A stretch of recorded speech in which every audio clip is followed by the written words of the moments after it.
సర్వలోకమునకు వెళ్ళి సర్వ సృష్టికి సువార్తను ప్రకటించు. నమ్మి బాప్తిసం పొందిన వాడు రక్షించబడును, నమ్మని వారికి శిక్ష విధించబడు. ఇంకొక మాట చూద్దాం. అపోస్తల కార్యాలు 10వ అధ్యాయం 36వ వచనం.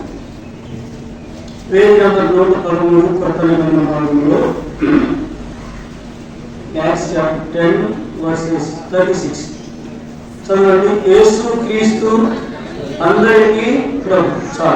ప్రభు సాయంత్రం ఏం గల మా ప్రియ పరలోక తండ్రి, విష్ణువైన దేవా మీ స్తోత్రాలు. ఇంతవరకు సహాయపడ్డారు. కొద్ది సమయం ప్రభా సువార్త కొరకు బాప్తిస్మం కొరకు మీరే సహాయపడతారు. మరి పరిశుద్ధాత్మ దేవా మీ దైవ కార్యం వాటి పరిచయం అనుగ్రహిస్తామని ఈ దాసుని జ్ఞాపకం చేసుకోమని 11వ స్తోత్రం నిర్మించుకుంటూ మా ప్రభు యేసుక్రీస్తు నామమున ప్రార్థిస్తూ వేడుకొంచున్నాము తండ్రి. ఆమేన్. మనం ఒక మాట చదువుతున్నాం. ఏ చదువుకున్నాము అంటే మార్కు 16-15 వచనాల్లో ఏం చెప్పాడు మాట? మీరు అక్కడ ఏమన్నారు? మరియు మీరు సర్వలోకమునకు వెళ్ళి సర్వ సృష్టికి సువార్త అంటే 10 నిమిషాల్లో ముగిస్తాం. 2 ముగిస్తాం. ఒక పాపి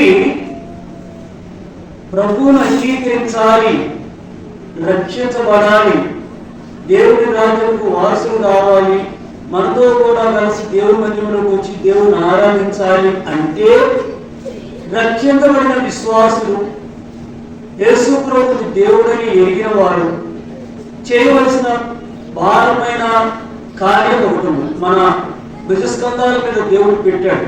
ఆ పని ఏంటయ్యా అంటే సర్వ సృష్టికి సువార్త.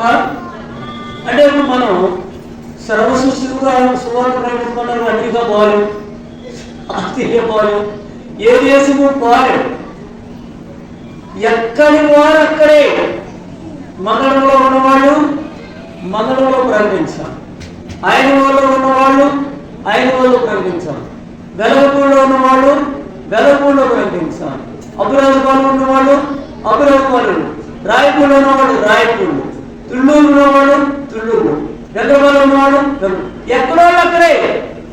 అట్లా ప్రకటిస్తే సర్వ సృష్టి ప్రకటించబడినట్లే కదా, అంతేనా కదా? ఏది విడిచిపెట్టబడు. అందరూ పాల్పడతారు. ఒక పాట సువార్త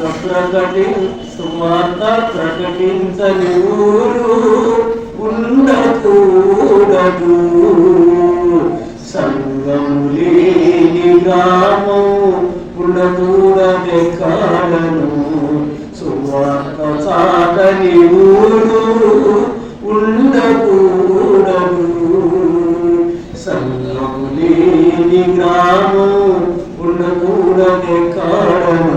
అప్పుడు మా సంతం పాడేవాడు. కాబట్టి ఏంటి దీని అర్థం ఏంటంటే సువార్త ప్రకటించకుండా ఎక్కడా ఉండకూడదు. ఎవరిది ఆ బాధ్యత, ఎవరిది ఆ భారం అంటే రక్షించబడినటువంటి నీవు నేనే సువార్త. 4 సువార్తలు ఉన్నాయి.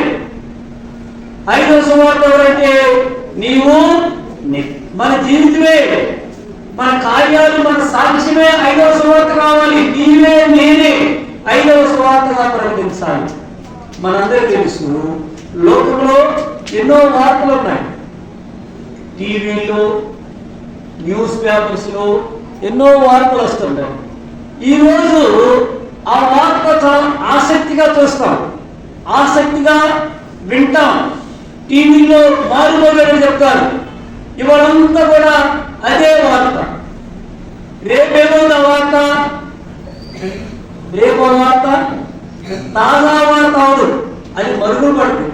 ఇంకొక సంచలనమైన వార్త వస్తుంది, అది ఒక రోజుల్లో ఉంటుంది, ఒక వారం ఉంటుంది. తర్వాత ఇప్పుడు ఇందిరాగాంధీ వెళ్ళిపోయింది. 84వ సంవత్సరం 1984 అక్టోబర్ 37 కాల్ చేశాడు. కొన్ని నెలల పాటు మారుమరుగు అయిపోయి. తర్వాత రాజీవ్ గాంధీ వెళ్ళిపోయాడు 2000 సంవత్సరంలోనే. ఎప్పుడో 90 అనుకుంటాం, 90 ఏప్రిల్ ఉంటుంది. కొన్ని రోజులు.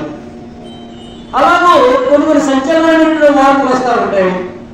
కొన్ని రోజులు వింటాం, కొన్ని రోజులు చెప్తారు. కాలం